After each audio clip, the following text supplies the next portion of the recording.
자, 다음 이야기로 좀 넘어가 보도록 하겠습니다. 네.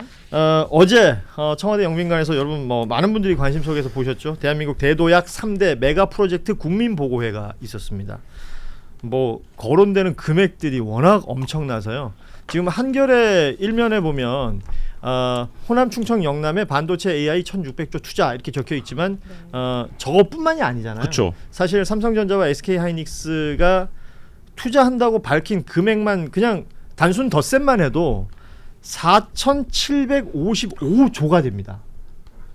와. 이건 난 부루마블 할 때도 못 맞춰본 돈이야. 그러니까. 내가 이 숫자를 듣고 많이 지금 하고 있는 얘기인데 우리도 다 부자 되겠죠?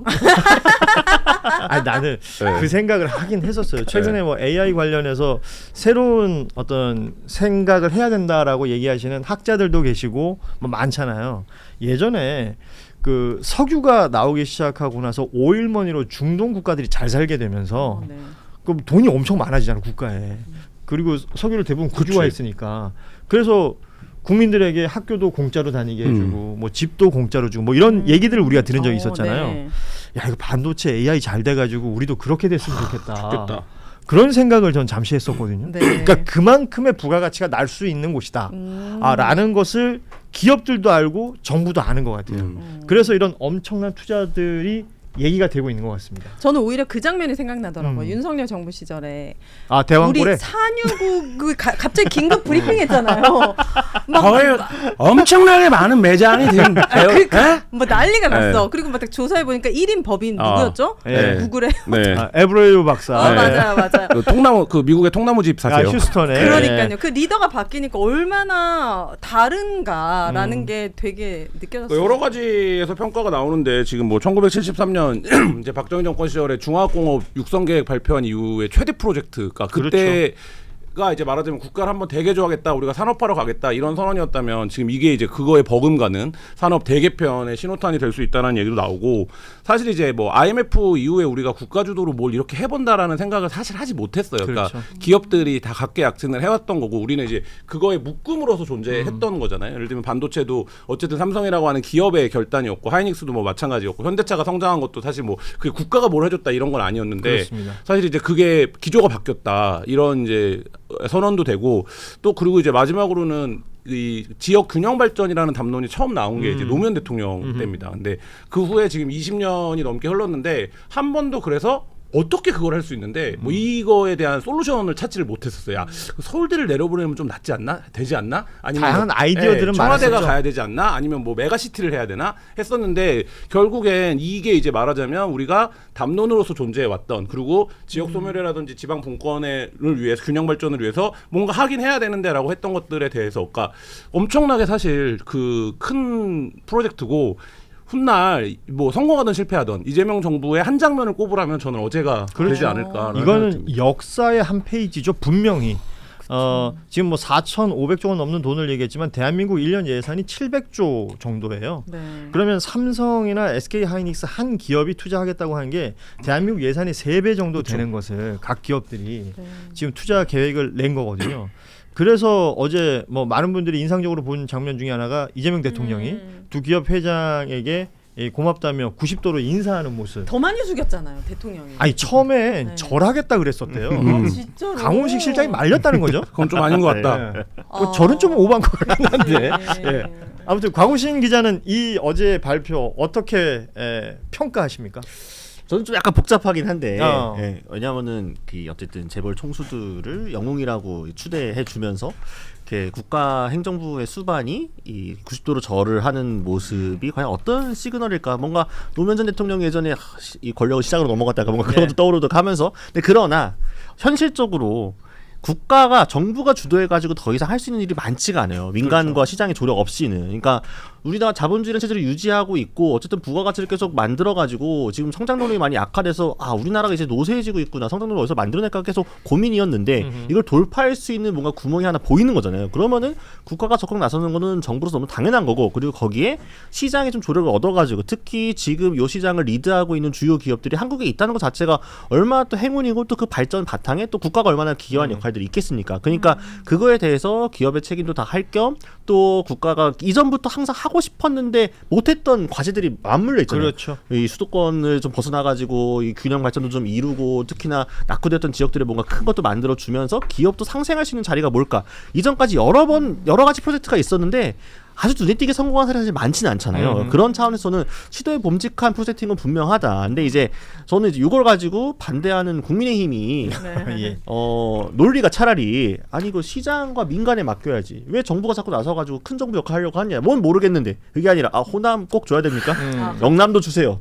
이런 식으로 지역주의 하겠다고 하는 거는 뭐 자기들이 원래 이데올로기가 어딘지 잘 모르겠지만 아무튼 너무 좀 속보이지 않는가. 그렇다고 해서 이번 프로젝트 그러면 진짜 영남이 소외됐냐? 저는 그것 자체가 약간 프레임이라는 생각이 들거든요. 아 그럼요. 영남에도 지금 투자된다는 게 뭐 구미부터 시작해서 울산도 있고요, 뭐 거제도 있고요. 다양한 지역의 다양한 형태의 반도체와 AI 관련된 이 거점이 된다는 거 아닙니까?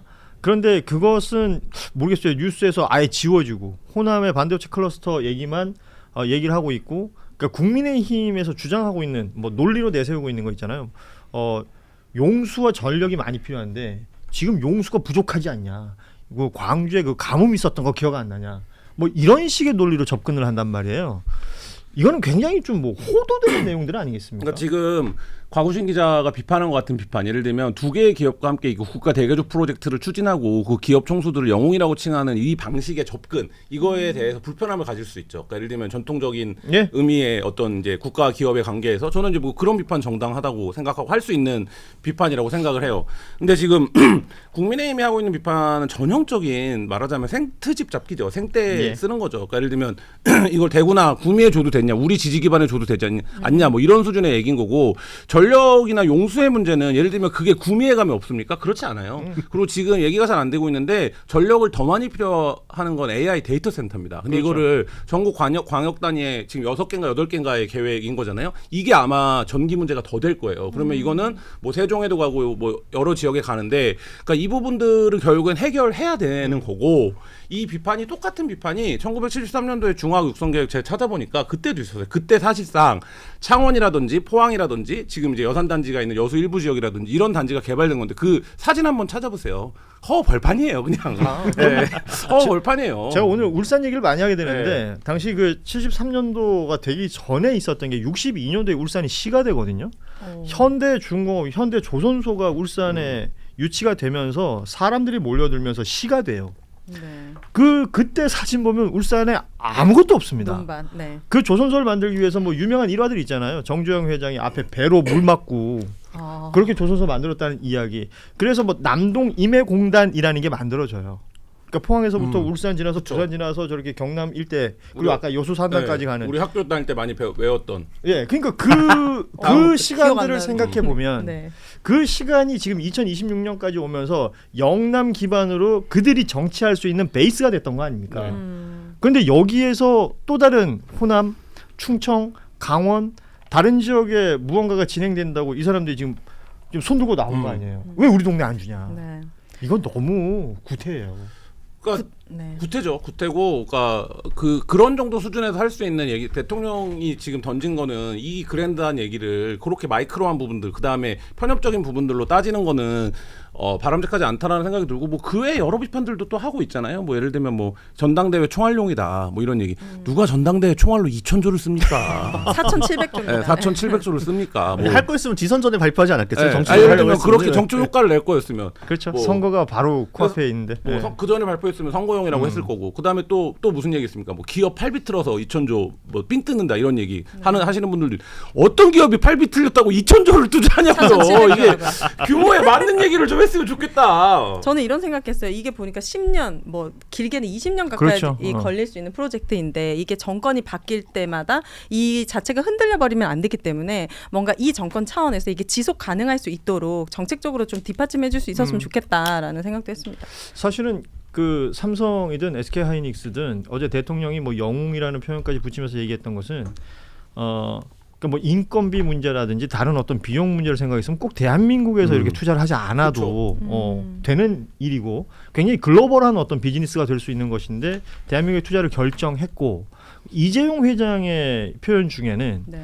국가로부터 인센티브를 받을 수 있는 광주로 거점을 정했다라는 네. 부분, 이런 것들이 정부와 기업이 이렇게 각각의 어떤 이익을 위해서 각각의 또 명분 때문에 이런 프로젝트가 성공하게끔 힘을 모으는 것 아닌가 이런 생각이 드는데 유일하게 불편한 사람들은 국민의힘 쪽 사람들인 것 같아요. 네. 특히 대구 이쪽 추경 의원님도 한마디 하시던데.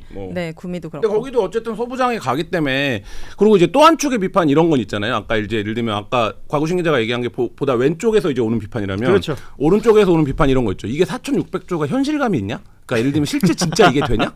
이런 거예요. 그리고 어차피 이미 대통령 임기는 5년이고 이 돈은 대통령 임기 5년에 감당할 수 있는 투자가 아니다. 이런 비판도 있어요. 그러니까 예를 들면 돈의 관점에서 보면 그렇죠. 저는 이 비판도 그 계획의 구체성이라든지 착공성이 되는 과정에서 충분히 할 수 있는 비판이라고 생각을 하는데 근데 그 전에는 이런 계획도 없었잖아요. 근데 계획을 만들어냈잖아 어쨌든. 그래서 하겠다라는 건데 뭐 TV조선 같은 데가 지금 그 시비를 걸고 있어요. 뭐 현실성이 있느냐? SK는 단서를 달았다. 이재용 뭐 회장의 표정을 봤냐. 뭐 이런 시비를 걸고 있다고요. 그러니까 저도 아까 뭐 우리 부자 될 수 있을까? 이런 생각을 하는 것처럼 이 금액 자체가 안 와닿긴 해요. 그럼요. 근데 지금 보면 삼성이나 SK가 내년에 300조, 200조씩 이익이 난다는 거잖아요. 그리고 엔비디아 투자 규모 저희 어제 찾아봤거든요. 그래서 엔비디아는 얼마나 하나? 막 어마어마해요. 그래서 동그라미를 다 읽지도 못해요. 그런 정도로 지금 하고 있다고요. 그러니까 그래서 이게 얼마인지 못 읽었어? 끝내? 5.5. 5.5. 그게 뭐야? 동그란 못 읽었네. 5.5. 그 달러 계산도 해야 되나 환율로. 결국 말았지. 못 읽었어. 못 아니 읽었어. 챗 GPT한테라도 아니, 물어보지. 말았지. 네, 그 정도로 어마어마하다. 어마어마하게 하고 있고. 그러니까 이게- 한국 돈으로 하면 한 8,000조 정도 네, 됩니다. 8,000 정도 네. 아, 1년 수입이요? 아니, 투자액이. 투자액이. 투자액이. 예, 전 세계적으로 투자하고 있는 금액이. 예. 엔비디아에서 8,000조를 한다고. 아시다시피 엔비디아는 그 팹이 없는 팹리스인 회사잖아요. 그러니까 머리만 있는 거야. 그러니까 손발은 다 어딘가에 투자를 해서 그들에게부터 받아서 그걸로 부가가치를 만들어내는 회사인데 엔비디아가 8,000조면 8,000조에 해당되는 각각의 손발들이 있어야 되는 거예요. 그쵸. 그중에 가장 주요한 역할을 하는 게 삼성전자와 SK 하이닉스가 메모리 칩을 하고 있기 때문에 네. 그 압도적인 무언가 그 시장이 가지고 있는 그 규모 뭐라 그래야 돼? 그거 스케일?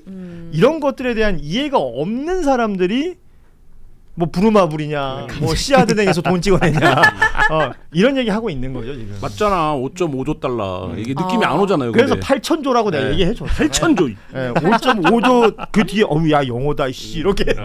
근데 뭔가 중국도 가만히 있진 않을 것 같은데 중국이랑 우리나라 근데 반도체 미국이- 메모리 사업은 많이 다를까요? 미국이 이 허브를 아시아 5개 지역을 그러니까 후보지로 생각을 했어요. 뭐 한국, 일본, 인도네시아 뭐 등 이렇게 있는데 일본이 유력하죠. 사실 이런 구조적으로 보면. 근데 일본이 전력 문제가 있어요. 그러니까 예를 들면 그 지진이 나고 이래서 그래서 요 틈을 우리가 치고 들어간 게 있고 미국 입장에서도 이게 중국한테 패권이 넘어가면 안 되기 때문에 아마 한국 정부가 이렇게 기업이 움직이면 우리가 또 칩을 갖고 있는 나라잖아요.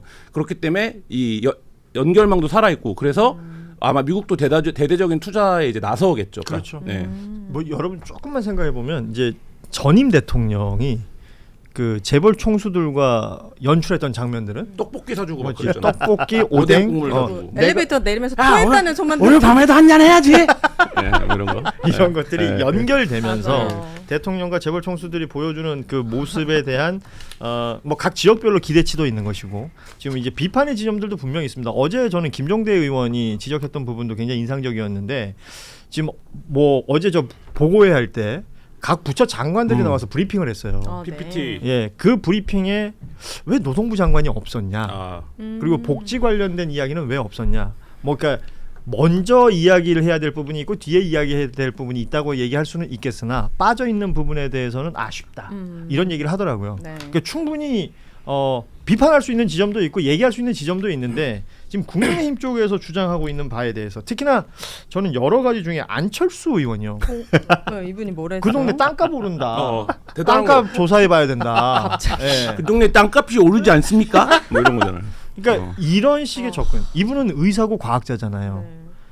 너무 이거는 뭐랄까요? 달리기를 막 오래 하셔갖고 땅만 보이나 봐요. 아니 정말 놀라세요? 정치가 뭐길래 정치권에 들어오면 이렇게 되는 거예요? 대통령이 얘기했던 뭐 돼지 눈에 돼지, 부처 눈에 부처가 아마 이런 것들을 염두에 두고 한 말 아닐까? 그러니까 메가 프로젝트 발표만 해봐라. 내가 네. 발표하는데 바로 내가 고소고발할 거다. 뭐 이런 식으로 언급까지 그렇죠. 났잖아요. 예.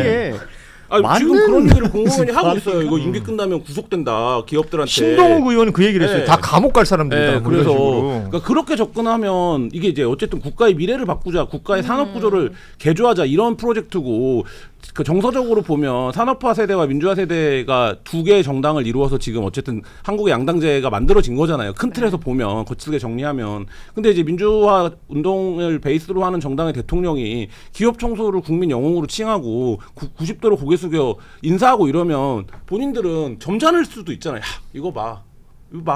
우리가 맞지? 야, 이거 봐. 이렇게 가도 되잖아요.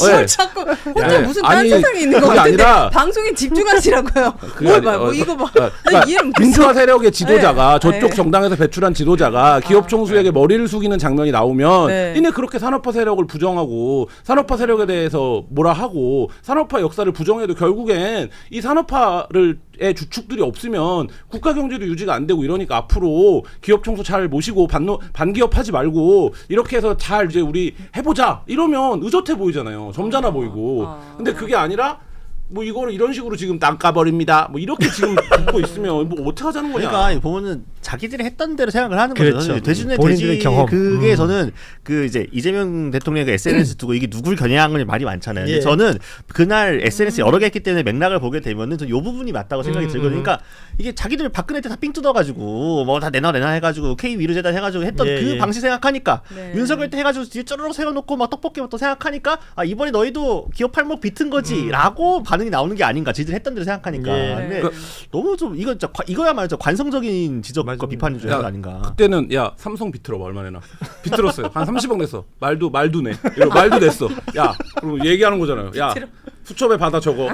야 삼성이 30억 냈으니까 가서 20억 내라 그래. 이렇게 거둔 거예요. 그거 진짜로 과정이. 그 박근혜 시절의 정부 스토리는 그랬던 예. 거죠. K 미르재단 예. 관련해서는. 근데 지금 예. 그거를 갖다 대는 게 가당키나 하냐. 근데 저는 최근에 그 청와대 경제책사인 두 분의 인터뷰를 하면서 제가 어떤 한 채널에서 알게 됐는데 이재명 대통령이 노벨 경제학자님과 인터뷰를 하면서 그 노벨 경제학자님이 이렇게 말씀하셨대요. 이재명 대통령은 경제에 대한 이해가 거의 자기랑 비슷하다. 미래에 대한 고민, AI에 대한 이 지식이 엄청 높다. 그래서 자기가 너무 놀랐다는 거예요. 그러니까 저는 이게 이재명 대통령의 오랜 시간의 고민과 연구 이런 것들이 다 뒤섞여져 있는 거죠. 어떤 인기나 이런 걸 위해서 이렇게 아니 그러니까 하는 서프라이즈는 아닌 것 리더가 같아요. 가져야 될 뭐 학습량이랄까요? 세상이 워낙에 빠르게 바뀌고 있고 네. 이재명 대통령이 또 그런 데 관심이 많은 것으로 또 알려져 있고요.